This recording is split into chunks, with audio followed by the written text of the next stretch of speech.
Porque eso de la contabilidad pudo haber sido alterable o modificable. Claro. Y le tienes que demostrar que de hecho se puso de moda este concepto de la fecha cierta. Porque la autoridad me está está aplicando un procedimiento para efecto de decirme, ¿viene tu materialidad o tus operaciones dan de reversa? Todos estos puntos, porque todos esos son delitos que inciden en tu estructura, porque ya el especialista vio qué delitos va a descartar.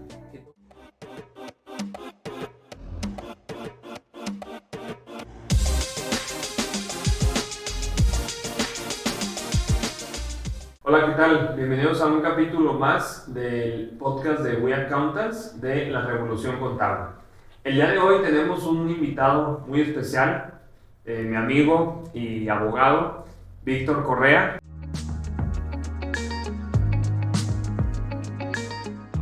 Bienvenido a este episodio. Muchas gracias por aceptar la invitación. Y pues la intención es hablar de un tema muy interesante que nos puede ayudar bastante a las personas que están emprendiendo, gente que ya tiene empresa o gente que quiere conocer un poco más acerca de materialidad y los efectos o la simulación en efectos fiscales. En primer lugar, pues recordar que en los últimos años el SAT le ha dado mucha fuerza a este concepto, inclusive en código fiscal pues lo empezó a regular o a apretar, a poner más candados. Pero en esencia, ¿cómo podríamos definir lo que es materialidad o la gente que no está tan familiarizada, Víctor? ¿Cómo pudiéramos decir que abarca este concepto? Sí, un concepto muy importante y creo que desde 2014 para acá ha evolucionado por la reforma que acabas de comentar al Código Fiscal, endurece reglas precisamente de las empresas, y hablo empresa, persona física o moral, como esté estructurada, pues teniendo un estándar mínimo, yo diría como un estándar, como un tema de control respecto a sus transacciones comerciales y financieras. Es decir, la parte contable es elemental porque es el registro, es la revelación de la información precisamente financiera, pero por el otro lado es que la transacción tenga, vamos a decir, una existencia y que además se conserve esa existencia materialmente. De ahí viene el tema materialidad, se habla también trazabilidad de operaciones, que en todo caso sería el tema desde el registro contable. Vamos a hablar de la importancia que tiene la contabilidad financiera para efecto de su registro, y el tema es, para efectos fiscales, la importancia de tener la documentación comprobatoria de esa operación. Es decir, cada operación puede ser distinta, ¿no? Dependiendo de la naturaleza de la organización empresarial, ya sea que se trate de cualquier objeto social, compra-venta de artículos, compra de inventario, compra desde diésel, o sea, cualquier producto que hablemos en general de las empresas deben de tener una trazabilidad desde el registro contable, desde conservar, ahí hablamos de toda la materialidad como contrato, convenio, pero además de eso, cotizaciones, propuestas económicas, a lo mejor inclusive hasta posiblemente correos electrónicos, ¿no? de información entre proveedor y cliente, o sea, toda esa información que le dé plena existencia a la operación. Y esto viene por un ejercicio, yo creo que indebido de años atrás, en el que las muchas operaciones que se constituían con sociedades eran operaciones sin existencia. Simuladas. Porque de hecho, como muy bien dices, la base es la contabilidad, porque surge, de hecho, de las NIF, de las normas de información financiera, de lo que es sustancia económica. Así es. Y de ahí se agarra el SAT o las autoridades fiscales para decir, bueno, demuéstrame, sobre todo en servicios, ¿no? Sí. En producto creo que está más claro porque hay como un tangible, sale de la mercancía del inventario, tienes órdenes de compra, recibos de entrada y de salida de almacén, sí. Pero en servicios se vuelve algo intangible que no es medible, que el SAT efectivamente dijo, bueno, me estás metiendo muchos goles o algunos contribuyentes, y cómo darle valor a un servicio, cómo me demuestras que tal servicio se llevó a cabo, ¿no? Correcto. Y esa materialidad o esa sustancia económica o materialidad es Bueno, enséñame la orden de compra, enséñame el contrato, los correos, qué trabajo se hizo, qué proyecto, cómo te impactó en tu empresa o para qué se realizó. Claro, exacto. Y el beneficio financiero o el beneficio fiscal, que Correcto. ese le ha dado la autoridad fiscal mucha fuerza, que si tienes más beneficio fiscal que un beneficio financiero o económico de tu entidad, ahí presume que es una simulación. Está cuestionable. Sí, correcto. Creo que definiste todos los elementos de manera exacta en el sentido de la importancia de conservación de documentación comprobatoria. Tan es así de reformas al Código Fiscal como ciertos documentos que ya deben de conservarse durante toda la existencia de una compañía. O sea, rebasan el tema de 5 años de conservación de contable, sino que hay documentos que son tan importantes como actas de asamblea, como libros sociales, como registros especiales, como obviamente toda esta información, estados de cuenta bancarios, que si la autoridad quiere revisar pues ese periodo, pues pueda ir hacia el pasado de la empresa, de la organización, y pueda detectar si aquí hay un tema de existencia o de inexistencia, porque el tema de materialidad dentro del concepto, yo diría, primordial es que está dudando de la existencia de la operación. O sea, nos está diciendo, tengo una duda razonable de que la operación que tiene registrada a nivel contable no tiene existencia. Es decir, solamente la contabilidad no prueba. Vamos a hablar de la carga de la prueba. La sola contabilidad como elemento no prueba, es decir, si yo tengo pólizas de ingresos, de egresos, auxiliares, información que obviamente es parte de la obligación, sola o aislada no prueba.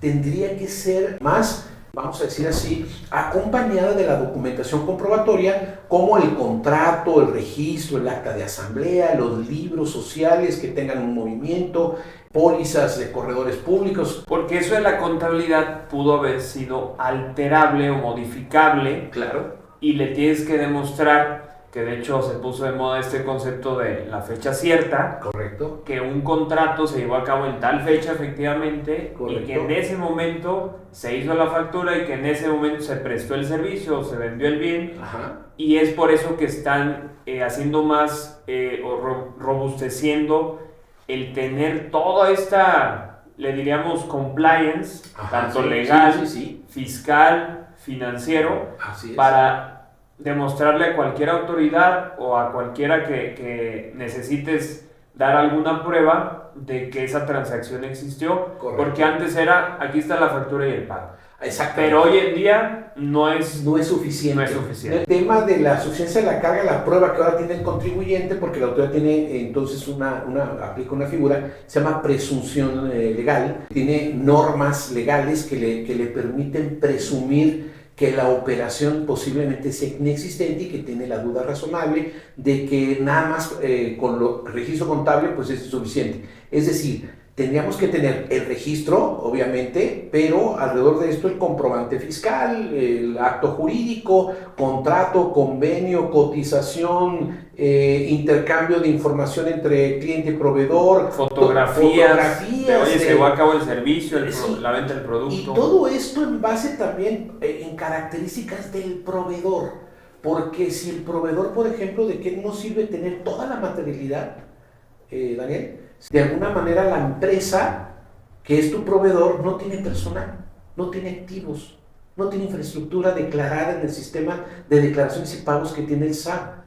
O sea, va a tener el SAT su base de datos institucional que utiliza en los términos también del código, artículo 63, utiliza la base de datos para decir, oye, ese proveedor no tiene las características para haberte prestado y me puedes argumentar que hubo subcontratación. Pero ahora con el tema que tenemos de REPSE y otras reglas, pues empiezan a endurecer, decir, no, a ver, tenías que haber tenido conforme tu objeto social, tu obligación de tener tu propio personal activo, infraestructura y capacidad para entregar esa mercancía o para otorgar ese servicio.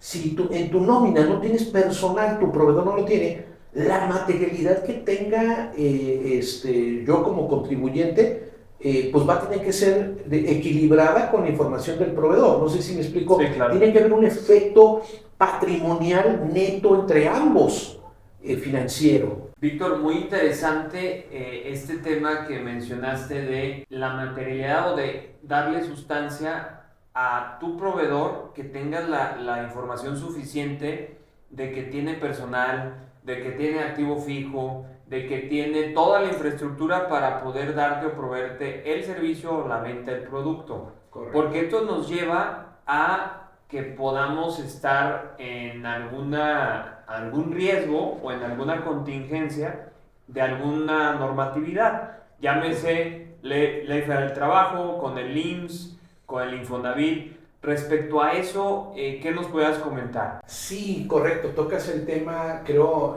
el principal, que es el compliance o el tema de política de integridad de las empresas, que deben de revisar precisamente pues toda la legislación que implique una obligación correlativa en cualquiera de estos rubros, en Infonavit, en IMSS, porque todo esto pues puede ser un complejo de, pues yo digo, de un entramado de operaciones que hay que cumplir, y que si no se da cada una de ellas, pues la autoridad va a tener una situación de esa duda razonable, de esa presunción legal que va a estimar pues de una posibilidad de inexistencia de la operación, y diga, no creo que tendrías que haberte acreditado el IVA ni haber hecho una deducción para efectos de impuesto a la renta, en virtud de que la operación pues para mí tiene rasgos de inexistente.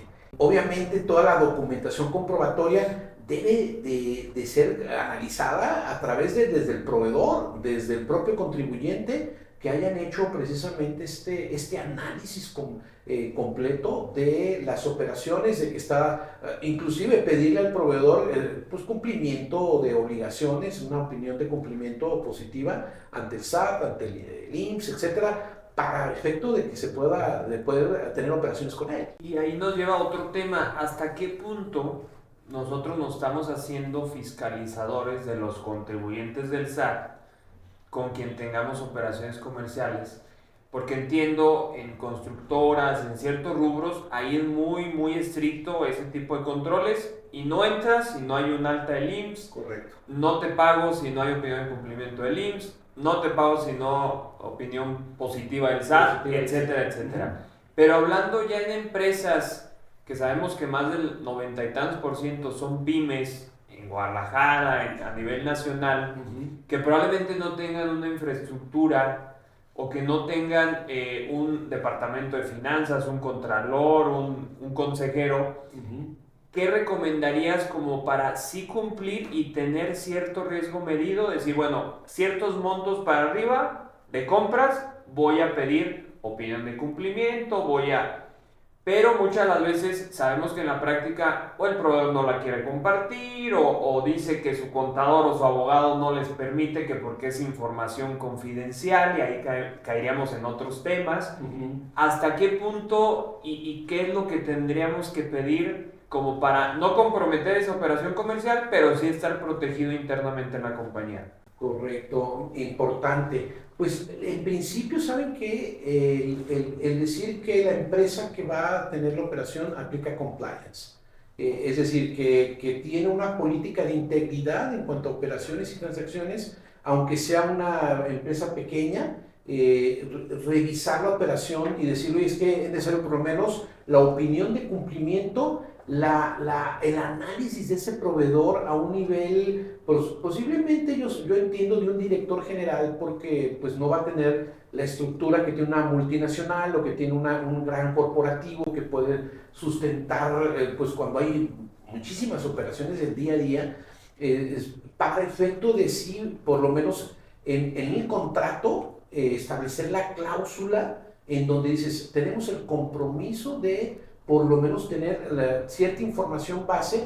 para que en la operación no me digas que no me la puedes entregar cuando era la base de la negociación. Entonces yo creo que muchos de esos aspectos sí hay que establecerlos antes de la contratación misma. Ya cuando tenemos el proveedor de tiempo, pues yo creo que ya lo conocemos, nada más estarle pidiendo que actualice periódicamente su expediente, haciendo la búsqueda, porque hay que recordar que tenemos que esta presunción primero funcionaba como con el 69B, que era precisamente la publicación de la lista negra, de ¿no? la lista, la famosa lista negra, donde ya nos afectó. O O sea, esa publicación de mi proveedor en esa lista ya implica que tengo que hacer un trabajo de análisis de las transacciones con él, porque la autoridad me está dando está aplicando un procedimiento para efecto de decirme, viene tu materialidad o tus operaciones dan de reversa. O sea, págame mediante declaración complementaria, la corrección de los impuestos. No deduces esos gastos. No me deduces, no me acreditas de ese proveedor. Entonces, esa es una de las consecuencias de aplicar una presunción que la autoridad pues sigue un procedimiento primero con el famoso EFO, que es el que decimos facturero, aquel proveedor que incumplió y nos afecta como EDO. EDO es aquel que deduce la operación y bueno, tenemos la implicación de manera general que ya no va a tener efectos nuestros comprobantes. Y esta pregunta, Víctor, iba enfocada porque en la experiencia nos ha tocado con clientes que hasta le solicitan cálculos de pagos provisionales, cálculos de declaración anual, y como que la empresa dice, bueno, si eres mi cliente, sí te tengo que demostrar, sí tengo la opinión limpia del SAT, del IMSS, de Infonavit, pero ya te tengo que dar, como dicen, las tripas de qué ingresos, qué proveedores, qué... Se me hace ahí un poco ya exagerado, y hay constructoras, sobre todo en esa industria, que es como que con sus proveedores muy exigentes, y es ahí como una estira y afloja de hasta qué te doy para que sí me pagues y qué no te puedo entregar, pero pues me tienes que pagar los servicios que ya te... Yo creo que hay un límite porque debe haber una cláusula de protección propiamente a los datos sensibles, a datos financieros importantes. En esa parte debe haber una cláusula en una operación, sobre todo proteger esa información, pero debe haber otra que sea de cumplimiento compartido, ¿no? Es decir, para bienestar del proveedor y del cliente en la operación, oye, necesitamos más porque en esta operación, pues no es una operación de 50,000 pesos, a lo mejor es de 50 millones de pesos, claro. Y eso implica, o de 100 millones, o de 150 millones. Entonces, cuando tenemos operaciones de este volumen, pues inclusive el riesgo está compartido en cuanto a la materialidad de uno y de otro. La importancia de esto que estamos platicando de la existencia en esencia no está exclusiva a servicios intangibles. Lamentablemente, yo lo digo, la parte del autor me ha tocado en casos en donde también está habiendo operaciones de mercancías tangibles. ¿Y por qué? Porque a lo mejor el proveedor tuvo el tema de no cuidar inventarios, el proveedor mismo, ¿no? Aunque sí los entregó en este caso al contribuyente. Entonces todo esto hace que precisamente nos lleve a poder analizar con un compliance en ambos para que apliquen una operación. Sobre todo yo diría, oye, cuando hay una operación, en mi opinión sería arriba de 1 millón de pesos que implique un flujo de ese sentido, tienes que tener política de integridad de compliance para tus operaciones, para revelar, para conocer la identidad, para poder dar un registro contable. Digamos, estás blindando esa transacción internamente para que si llega el SAT, si llega el IMSS, si llega... tú estés completamente con todo el soporte, toda la sustancia económica que se llevó a cabo y que te sirvió en la compañía, y obviamente le diste efecto fiscal, pero el efecto financiero también se puede ver reflejado. Lo que hablabas de trazabilidad. Trazabilidad, así es. Llegamos al punto de qué tipos de simulación o qué riesgos fiscales y legales podemos desmenuzar. Ya hablamos de ámbitos fiscales o que, bueno, te detectó el SAT, no tienes la materialidad o la sustancia, vas a dejar de deducir, hazme complementaria y te haces la autocorrección. Pero hay implicación de otro tipo de riesgos, como mencionamos el tema de carta aporte. Primero es una obligación fiscal, pero si en el trayecto que estás trasladando tu mercancía con tu cliente tienes una detención de algún agente y no tienes esa carta aporte, hasta pudieras implicarte en otro tipo de riesgos como hasta temas legales penales hacia accionistas.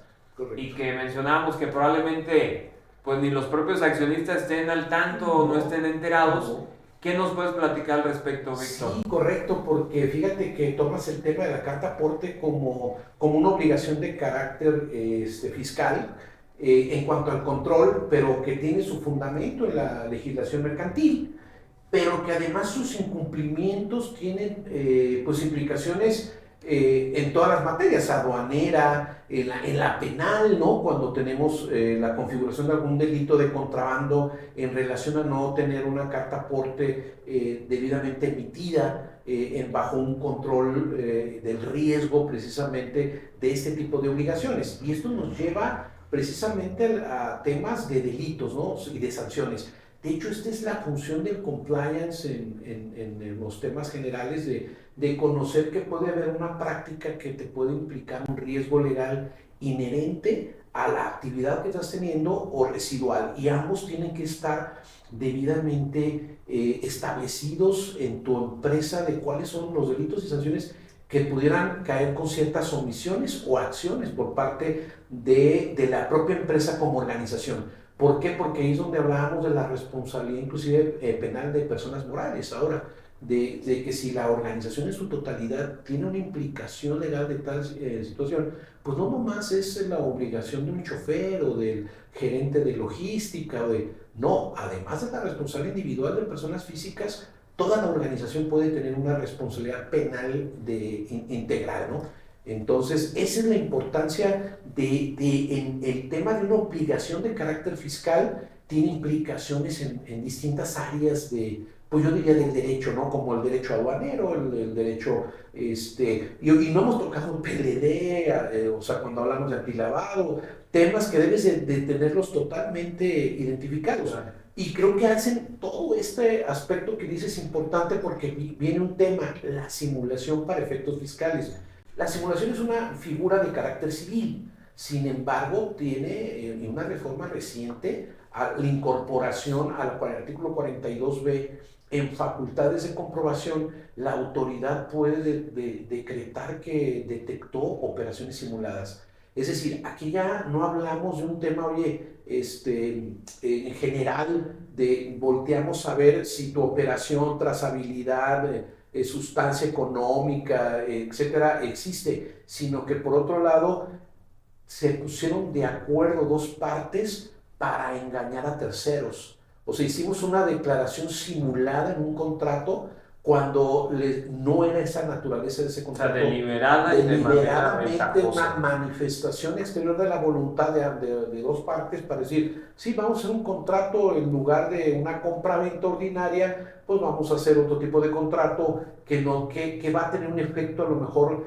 diferente. Y la simulación. Inclusive la autoridad en el plan de fiscalización determinó que hay ciertos esquemas que son de simulatorios. O sea, de mala fe y que te está tipificando ya otro tipo de delito. Porque para concientizar y recapitular, Víctor, probablemente ahorita que mencionábamos que, bueno, el tema fiscal y dejo de deducir, y ese sería como ya el segundo término, pero el primer, o ahora sí que el esencial de no deducir, bueno, pago los impuestos, pago actualizaciones, pero ya el tema penal o el tema legal, aparte la persona moral puede caer con la responsabilidad en accionistas, claro, que eso se vuelve lo más delicado o lo prioritario que tendremos que estar viendo. Así es porque pensamos, me ha tocado muchos clientes que constituyen personas morales, rápido, ya las tienen, pero el tema es la responsabilidad de toda la organización, porque la organización pues va desde esta cúpula que serían accionistas, el consejo o administrador general único, si tienen diferentes estructuras corporativas, incluyendo también después director general, gerentes, etcétera. Todos están dentro del plano en el que son la organización. Entonces, aquí la conducta de ejecutivos que esté desviada en cuanto a una norma y que provoque una sanción, ¿cómo sería el incumplimiento de obligaciones, el incumplimiento de presentación de avisos, de declaraciones? Obviamente que esto lleva el riesgo legal, o sea, el riesgo legal de que te sancionen. Primero, de que te sancionen administrativamente, es decir, vas a pagar multas, te va a costar además de pagar con actualización y recargos una contribución, pues también vas a tener multas si la autoridad ya lo hizo a gestión de autoridad, ¿no?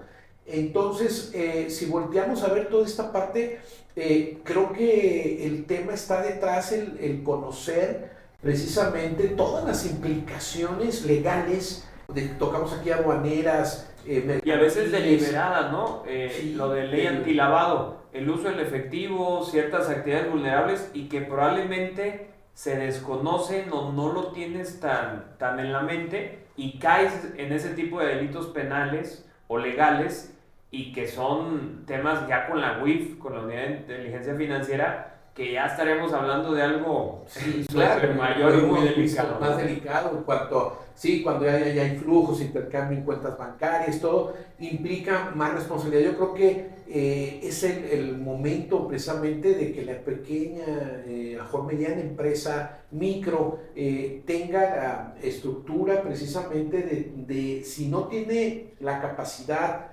mejor operativa de tener un área de un director de cumplimiento normativo para observar todo el mapa de riesgo legal que tiene una compañía, pues por lo pronto pudiera ocurrir a profesionales para que se lo diseñaran a medida de la empresa, para que la empresa tenga una guía. Y a su ritmo, Y un lo lleve externo, a su ritmo, por externo, etapas. por etapas, lo cuide para decir, tienes que cuidar. Todos estos puntos, porque todos esos son delitos que inciden en tu estructura, porque ya el especialista vio qué delitos va a descartar, que no tienen incidencia, y qué delitos sí, y qué sanciones sí son en la primera esfera. Tenemos un mapa de riesgos con semáforos que diga, bueno, este rojo lo tienes que arreglar ahorita, Correcto. El amarillo que lo puedes ir solucionando, Correcto. Y el verde que no tienes un riesgo tan potencial de la herramienta. y que realmente bueno, puede suceder, pero la probabilidad es mínima de que suceda ese tipo de delitos. Correcto. O de algún tipo de sanción de alguna autoridad. Así es, creo que ese es el tema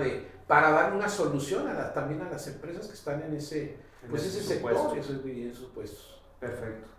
Y ya para cerrar, Víctor, esta interesante charla ha sido muy enriquecedora, creo que va a funcionar mucho, van a surgir muchas dudas. Así es. ¿Qué pudiéramos concluir? Y si quieres comentarnos tus redes, dónde te pueden encontrar para cualquier duda, asesoría que les puedas ayudar a los que nos están viendo y escuchando. Sí, con mucho gusto, Daniel. Pues mira, como conclusión, yo creo que las figuras de inexistencia, simulación, razón de negocios, surgieron precisamente por ejercicio primero de derecho comparado, porque recomendaban, por ejemplo, la Organización para la Cooperación y Desarrollo Económico a nivel mundial, generar precisamente una legislación que estableciera pues, normas generales y especiales antielusivas. Ese es el tema de la ilusión, porque se vio como un fenómeno que afectaba la recaudación respecto a un porcentaje importante del Producto Interno Bruto. Y a nivel global. Y a nivel global. Era el fenómeno, sí, claro, a nivel global. Por la OCDE que recomendó a México. Sí, así que recomendó a México hacer esas adecuaciones, y entre ellas el tema, yo diría, razón de negocio, decías, tocabas lo que es beneficio fiscal, lo que es el beneficio financiero, tiene que tener un efecto importante, lo otro que tengas un propósito de negocio, etcétera. El tema de la simulación,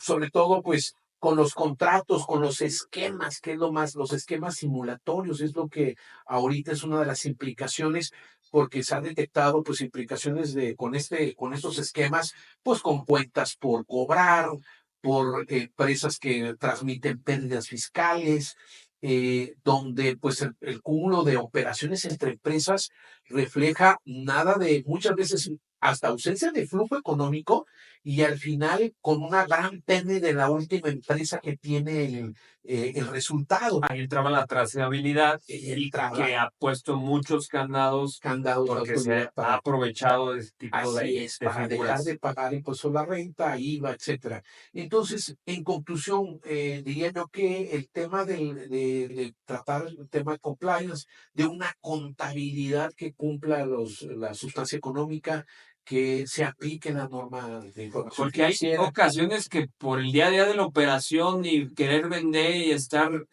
se pierde de vista o no se deja tan robusto el tema de la transacción, del contrato, de la cotización, de los correos, Ajá. pero esa sería la gran recomendación Sí. de ciertas operaciones, tener un monto para esas blindarlas, tener toda la documentación Correcto. posible y dejarla ahí en el cajón por si 5, 10, 15 años tenemos algún tema, ahí podríamos demostrar.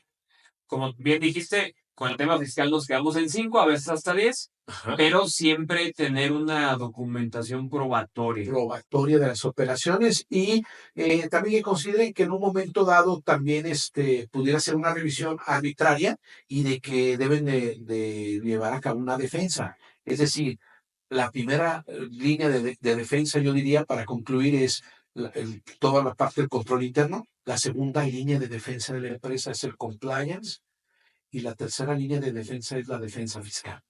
Es decir, la intervención de un profesional en la defensa, en los medios que la misma ley otorga para que sean revisadas su legalidad. Entonces, yo creo que estos son los puntos más importantes que considero en este aspecto y bueno, y a modo de conclusión, pues estos serían las recomendaciones para todos, ¿no? Los emprendedores. Pues muy bien, Víctor, te agradezco mucho que nos hayas acompañado en este episodio de We Accountants. Por último, ¿dónde te podamos encontrar? ¿Cuáles son tus redes como para que te puedan seguir o te puedan Sí, muchas gracias. pedir alguna asesoría? Sí, mira, estoy como Víctor OC en Facebook. Ahí me puedes sí, tengo también un canal donde generamos también contenido. Se llama Canal Tributario Que MX. lo vamos a poner aquí Sí. en la pantalla para que lo sigan. Y bueno, pues estamos aquí en Guadalajara, pero atendemos a clientes a nivel nacional e inclusive algunos internacional. Entonces, pues Para compliance legal, para compliance fiscal y auditoría. auditoría legal también. La auditoría legal por si requieren de esos servicios. Pues muchas gracias, Gracias Víctor. a ti. Gracias a ustedes por vernos y escucharnos y nos vemos en la próxima en un episodio más de We Accountants.